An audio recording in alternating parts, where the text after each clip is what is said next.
Her mother's voice didn't change when she said it. That was the part Abby would turn over for weeks afterward. Not the words themselves, but the steadiness behind them.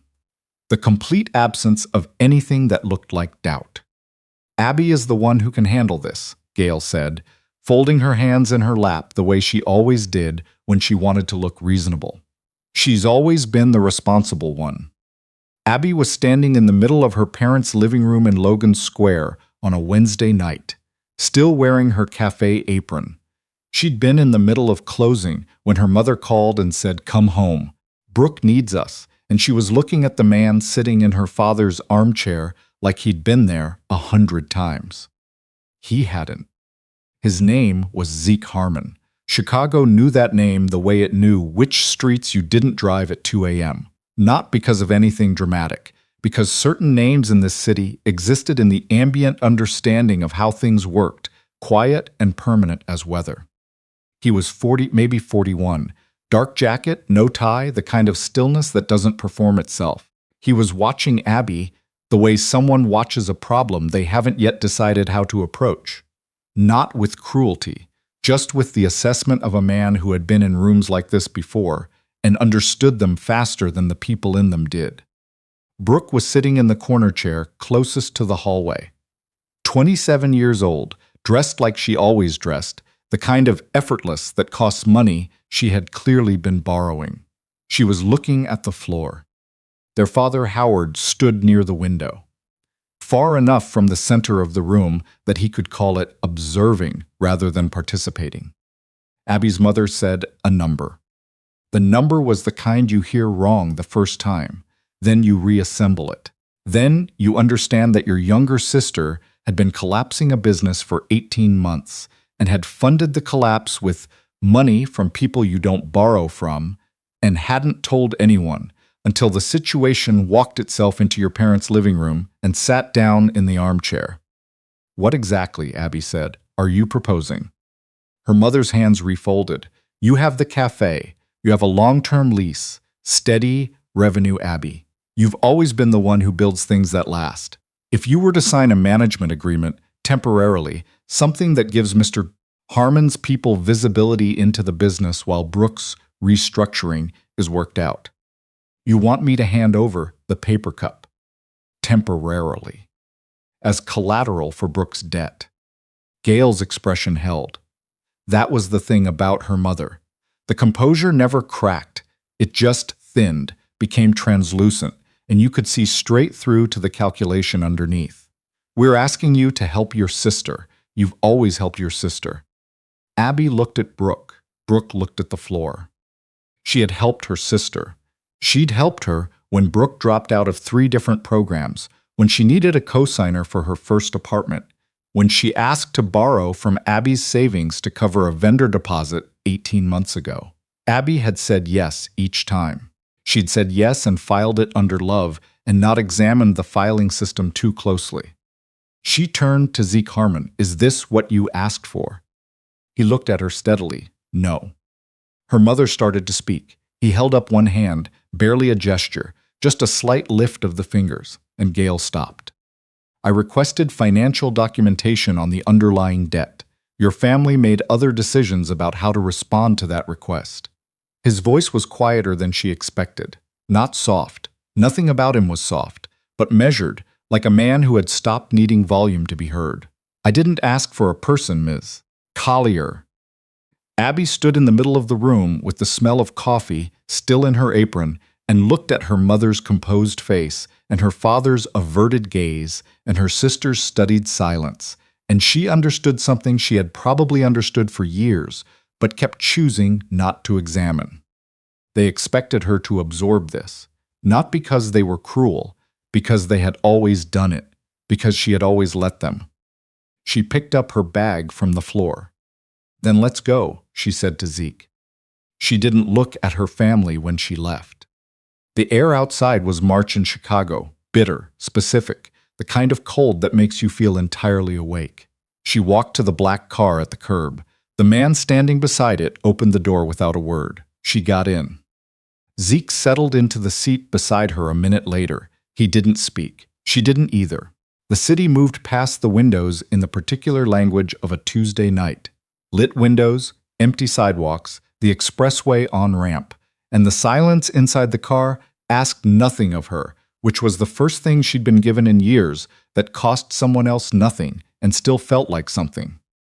"What do you think of them?" she asked 20 minutes in. She didn't specify who. He was quiet for a moment. "Then, you were the only person in that room who looked like you were paying attention to what was actually happening." She looked out the window. She didn't cry. She'd expected to, and she didn't, and that surprised her. He lived above his commercial building in River North, a converted warehouse floor with high ceilings and large north-facing windows that in the morning let in a gray industrial light she found, unexpectedly, that she liked. He showed her the guest room, clean, spare, a thick blanket folded at the foot of the bed. He said there was coffee in the morning and left her alone. She lay on top of the covers in her clothes and waited for the fear to arrive. It didn't. What arrived was a sleep so heavy and so complete that when she woke at 6 to the light coming through the curtains, she had to lie still for a full minute and remember where she was. She went to the kitchen. Zeke was at the table with coffee and a laptop, reading something. He looked up when she walked in. "Coffee's there," he said, and went back to reading. They sat at the same table for 40 minutes without speaking. She counted. It was the most comfortable silence she'd had in 3 years. On the second morning, he told her she was free to go whenever she wanted, that no arrangement her family had proposed was one he intended to enforce, that if she needed someone to drive her home, he'd send his associate Bart. She said she knew. She said she didn't have anywhere she particularly wanted to go. He nodded. "Then stay, no conditions on that word." She stayed. On the 4th day, she found the painting. It was in the hallway between the kitchen and his office. Small canvas, maybe 12 inches by 14. Oil paint, abstract, blues layered over raw ochre, with a gray that wasn't quite gray, more like the color the sky makes when it can't decide between weather systems. She stopped in front of it for a long time. That evening at dinner, he cooked, simple things, careful. She asked about it. "A tenant," he said. "She ran a gallery in the building downstairs. Couldn't make rent 2 years in a row. I let her stay because the space needed someone who understood it." He set a plate down. She left that when she moved out. Said it was hers, and she wanted it to stay in the building. Abby thought about that all night. The next morning, she found a notepad in the kitchen junk drawer. She sat at the large work table in the main room and started drawing. Small things at first. The outline of the north-facing window, the way morning light pooled in the corner near the radiator. She hadn't drawn anything in 3 years. Since Max was born, since the divorce, since the cafe became the whole of her waking life, and she'd boxed up her sketchbooks and told herself she'd come back to them when things settled. Things had never settled. She'd stopped waiting for them to. The drawings got bigger. Zeke moved around her, in his own house, the way a person moves around something they're glad is there, without commentary, without crowding it. She texted Max. He was with her ex, and fine, and asking when she'd be home. Soon, she texted. She'd explain soon. Her mother called on the 6th day. Abby answered. "Sweetheart," Gail said. The warmth in that word, she'd spent her whole life navigating the gap between what that warmth said and what it was covering. "How are you? We've been thinking about you constantly." Abby said nothing. "Your father and I both feel terrible. Really, we just thought given the circumstances." A breath. "We need to talk about the cafe. There's paperwork that Brooke's attorney says needs to be signed by a co-owner of record, and since you're there with Mr. Harmon, you might be positioned to." "No," Abby said. A pause. "Abby." "No, Mom." She kept her voice level, not because she was calm, because she had decided to be level, and the decision held. "If you're calling to ask how I am, I'm okay. If you're calling because you need something from me, the answer is no. I'm not a lever. I'm not an access point. I'm not here to make Brooke's situation easier from the inside." Silence on the line. "That's a cold way to speak to your mother." "Yeah," Abby said, "it is." She hung up. She sat at the work table and looked at the drawing she'd been working on, a composition she'd started that morning, more complicated than anything she'd attempted in years, and still not right, still not honest enough in the upper left corner where she kept hedging. She picked up the pencil. She stopped hedging. Brooke came in person on the 9th day. She stood in the doorway of Zeke's building, with her hair done and her coat belted and her face arranged into the expression Abby knew as well as she knew her own hands, that particular combination of sweetness and need, that Brooke had perfected so young she probably didn't know she was doing it anymore. Abby let her in. They sat in the kitchen. Brooke said she was sorry, said she hadn't known what their mother was going to say, said she felt terrible. Abby waited. The attorney says if someone with your financial standing could just be present at the restructuring meeting. Brooke. It doesn't even have to be formal, just your name on the. Brooke. Abby set down her coffee. When Mom pointed at me, did you say anything? Her sister's eyes went to the table. Did you say stop? Did you say wait? Let's think about this. Nothing. You've been falling your whole life, Abby said. And I've been standing underneath you for 30 years waiting to catch you, and you've never once asked me if I wanted to be there. I love you. I'm not going to be there anymore. Brooke left. The look on her face when she walked out wasn't anger. It was something closer to a person who has relied on a floor their whole life and has just been told the floor was someone else's choice, not a permanent feature of the architecture. Abby filed that in a quiet place for later. Zeke found her at the work table that evening. She'd been drawing for 4 hours. Your sister left quickly, he said. She wanted something I didn't give her. He sat down across the table. How was that? She looked at him in the kitchen light. He looked, she thought, like a man who was very tired in a way that predated any specific event. The kind of tired that accumulates in layers, each one pressing down on the ones beneath it until the weight becomes so familiar. You forget it isn't the original shape of you. Easier than I expected, she said. Is that a bad sign? No, he said. It means you've gotten clear. She looked at the drawing. Can I ask you something personal? He held her gaze. It was the look she'd been learning to read, not coldness, but the habitual caution of a man who had been lied to at a high rate and had built careful habits around it. Who did you lose? She said. You moved through this building like something's missing from it. He was quiet for long enough that she thought she'd gone too far. My business partner, he said finally, 6 years ago. We'd built the whole thing together from one building in Pilsen. He had plans for where it was going, legitimate, real plans, nothing in the gray space. He set his hands flat on the table. He died before we got there. I kept the gray space because I didn't know how to build what he'd imagined without him. And you're still building it anyway. Slower and less sure of the blueprint. She nodded slowly. She understood that with a specificity she hadn't expected. I lost painting, she said. I thought I was just setting it down for a while. Then I looked up, and 3 years had passed, and I'd built this whole identity around being practical, being the one who managed things, and I hadn't drawn anything that mattered in so long I'd started to forget what it felt like to try. She looked at her hands on the table. I'm going to get it back, she said, whatever it takes. He looked at her for a moment without speaking. I know, he said, and the absence of reassurance in it, the simple acknowledgement, was the most useful thing anyone had said to her in years. It was Bart who found it. He came to the building on a Thursday morning to review documents and spread folders across Zeke's conference table with the efficiency of a man who processes information faster than most people generate it. Abby was at the other end of the table with her own work. She'd been there for 2 hours. He went quiet for a moment. Then he pulled a page from the folder and set it at the edge of the table near her. She looked at it.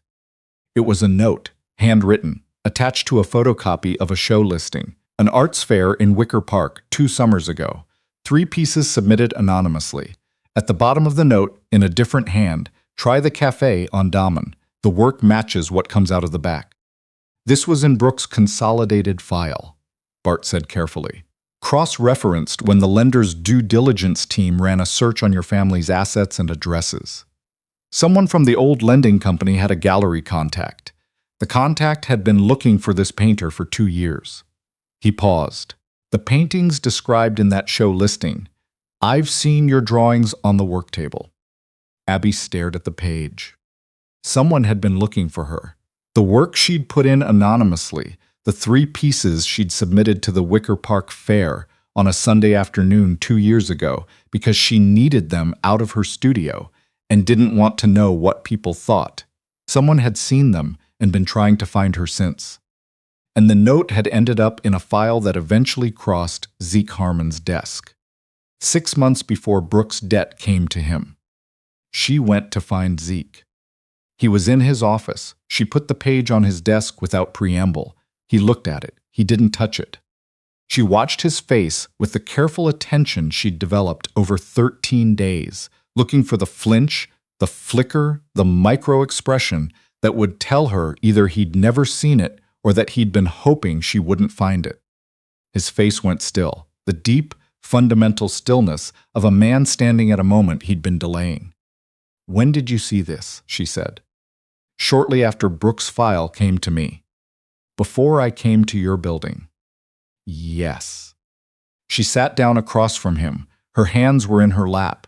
She'd decided before she walked in that she was not going to become the version of herself that her family had always required. The emotional one, the one who needed to be managed. She was going to stay clear.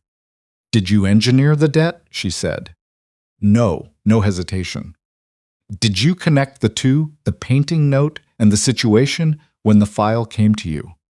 He breathed in slowly. "I saw the connection.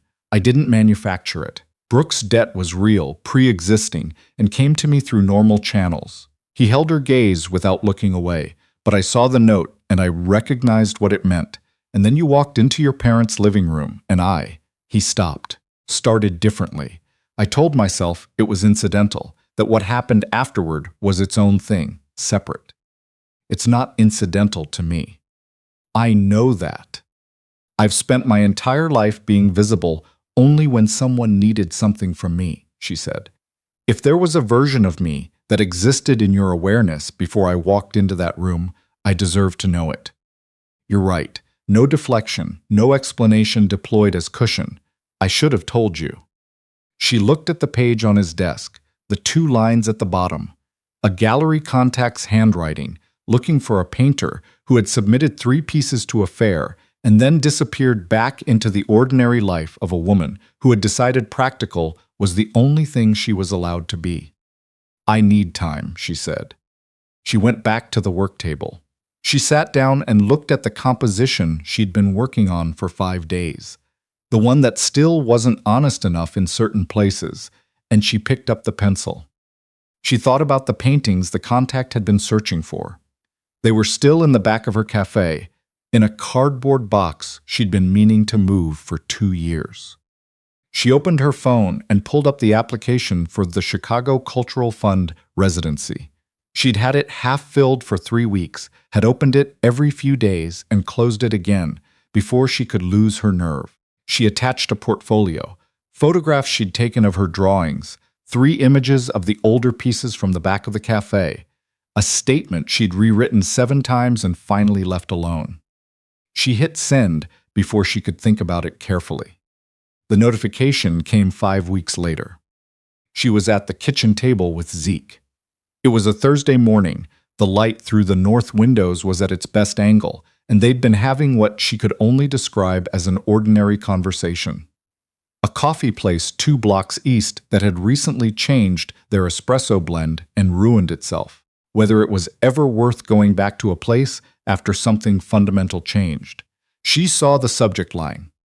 She set her mug down. She read the email. She read it again. "Abby," his voice from across the table. She looked up. She was aware that her face was doing something involuntary, not tears, not quite a smile, but the expression of someone receiving news the body processes before the brain finishes assembling it. "I got the residency," she said, "and they're showing my work. In a group exhibition at the Harris Gallery, she breathed, with a reception, remarks from each artist. The silence lasted 4 seconds. Then Zeke Harmon stood up from the kitchen table, crossed the room, and put his arms around her. She stood in it for a moment, surprised. Then she put her forehead against his shoulder and let herself breathe, one long breath, the kind you take when you've been holding something for so long you've forgotten you were holding it. He held on. She let him. That was new, too, letting someone hold on without calculating what it would cost her. Her mother found out through a mutual acquaintance connected to the Cultural Fund Board. Abby was not surprised. Gail was a woman who had always known things before she was supposed to know them, and the knowing always arrived wearing the costume of concern. Gail called, Abby answered. Sweetheart, her mother said, we want to come. We would never miss. You can come, Abby said. A pause of genuine surprise. You can come, Mom, but here is what's going to happen. She stood at the window of the building, looking at the street below, the particular late afternoon light of Chicago in April. I'm going to say true things at that reception, in front of everyone there, and I will not manage what I say to protect how our family looks. If you come, you're going to hear the truth in a room full of people. Her mother was quiet for a long time. When she spoke, her voice was different, thinner, like something had been removed from it, some load-bearing pretense finally set down. All right, she said. All right, Abby. The Harris Gallery was a mid-sized space in the West Loop, not the biggest room she'd ever stood in, but the right size for what was about to happen. White walls, warm track lighting, the particular careful quiet of a room waiting to become something. Abby arrived with Zeke. She'd decided that 3 days before the event and told him, and he'd said simply, "What time?" And that had been the whole conversation. She wore a dark green dress she'd bought with the first installment of the residency stipend. She felt in it, like herself, specifically precisely herself, not the café manager version or the good daughter version, but the version she'd been excavating in that work table room for 5 weeks. She saw her mother first. Gail was near the entrance with Howard, wearing the gray blazer she reserved for important occasions, and when she saw Abby walking in with Zeke beside her, something crossed her face, a recalibration, fast and visible. Abby walked to her. They stood face to face in the gallery with the soft sounds of the room around them. You look good, Gail said. Her voice was strange, stripped of its usual architecture. Abby, you look? Mom. Abby kept her voice quiet. I'm going to speak tonight, and I'm going to tell the truth about where this work came from. I need you to stand in that room and let me do that without managing it afterward. Her mother's composure held for exactly 3 seconds. Then it didn't, not theatrically, just a slight undoing, like a seam giving way on a coat that had been worn too long. Okay, Gail said. Brooke was there. She was standing near the paintings, Abby's paintings, hung on the east wall, and she was looking at them with the expression of someone seeing something clearly for the first time, because all the previous times she'd been looking from the wrong angle. When Abby approached, Brooke turned. The look on her face was not the one Abby had spent 30 years navigating. No sweetness deployed strategically, no need packaged as innocence. Just her sister's face, open and a little uncertain in the way of someone trying something unfamiliar. These are incredible, Brooke said. I didn't know. I mean, I knew you used to paint, but I didn't. She stopped. I didn't know. I know you didn't, Abby said. I'm closing the company. Brooke said it the way you say things you've decided are true before you've finished being afraid of them. I got a real job, salary, benefits. Something that doesn't require anyone else to hold the ceiling up. She looked at her hands briefly. I started paying the debt back myself from the first paycheck. It'll take a while, but I started. Abby looked at her sister, at the face she'd known her whole life. Call me, she said. When things settle, we'll figure out what comes next. She found her father near the far wall, standing in front of the piece she'd titled simply March. The composition she'd started on the notepad from the junk drawer, the one that had taken 11 days to become honest enough. He looked at it for a long time before he looked at her. I made calls, Howard said. His voice was rough in the way of a man carrying something large in his chest that hasn't yet found its way out. Before that night, I was trying to fix it before it escalated and I made the wrong calls. And one of those calls went to a man who told me the only way to get the debt restructured quickly was to... He stopped. I told myself I was protecting your sister. I've been telling myself that story for 30 years. I know, Abby said. You shouldn't have had to carry it. 2 words, plain and unpolished. Any of it, not once. No, she said, I shouldn't have. She looked at the painting with him for a moment. Sorry is where you start, Dad, not where you finish. He nodded. He didn't say anything else. She let the silence hold, and it held without collapsing, which felt like something. When the program director called her name, she walked to the front of the gallery. 2 of her pieces were on the wall behind her. 112 people in the room. She held the edge of the podium and looked out. My name is Abby Collier, she said. These paintings were made in a window of my life when I accidentally stopped being useful to everyone else, long enough to be useful to myself for the first time in 11 years. I don't say that to perform something. I say it because I spent a very long time believing that being needed was the same thing as being valued. That making things that were only mine, that didn't solve anyone's problem, that didn't fix anything, that were just true, was selfish in a way I couldn't get past. She paused. I got past it. The room was very still. There are people here tonight who are part of the reason it took so long. I'm not going to name them or assign blame in front of 100 strangers, because that conversation belongs to us and not to an audience. But I want to say, to anyone in this room who has been told that your endurance is strength, she stopped. Let the room hold the weight of what was coming. It isn't. Patience that costs only you is not virtue. It is a debt someone else is running up in your name, and you are not obligated to keep paying it. Your worth is not determined by what you are willing to absorb. It never was. The applause started at the back. Real applause, the kind that builds because it means something, not because it is required. She stepped away from the podium and found Zeke in the crowd without looking for him. He was where she'd left him, hands loose at his sides, watching her with the expression she'd spent 35 days learning to read, not pride exactly, or not only pride, but something that sat underneath pride and was older than it.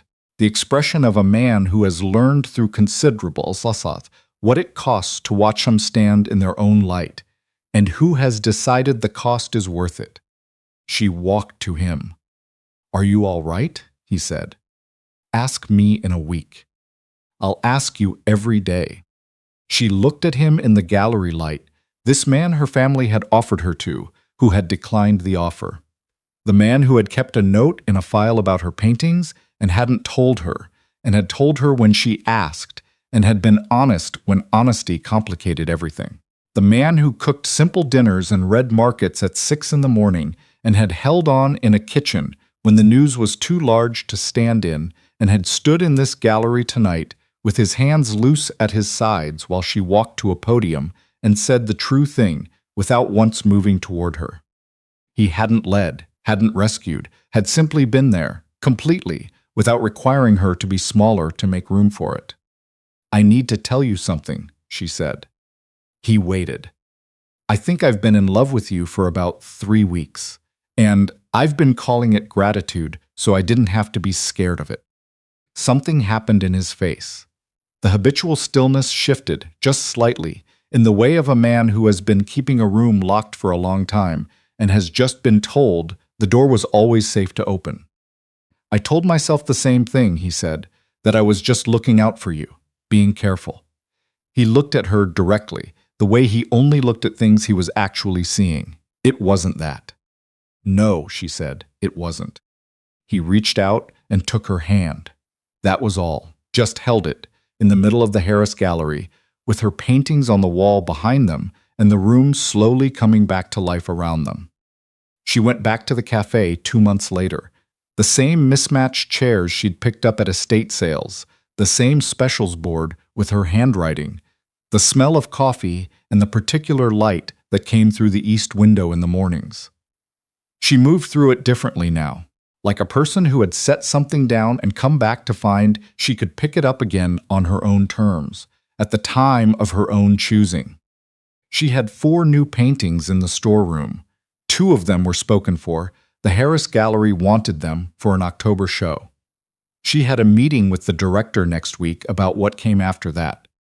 Max was at the counter when she opened one Tuesday, eating a breakfast sandwich and doing homework, the way he sometimes did when her ex was traveling. He looked up when she came in. "Mom, did you know that in some galaxies the stars are so old they've already burned out, but we can still see the light?" "I did know that," she said. "That's kind of sad." She thought about it, poured herself coffee. "Or kind of amazing," she said, "that the light travels that far, that it still gets here." He considered this with the full seriousness of a 7-year-old examining a philosophical claim. "Both, maybe," he said finally. "Yeah," she said, "both." She sat across from him and opened her sketchbook, the new one, the one she kept on the counter now, in plain sight, where anyone who walked through the door could see it, and she began.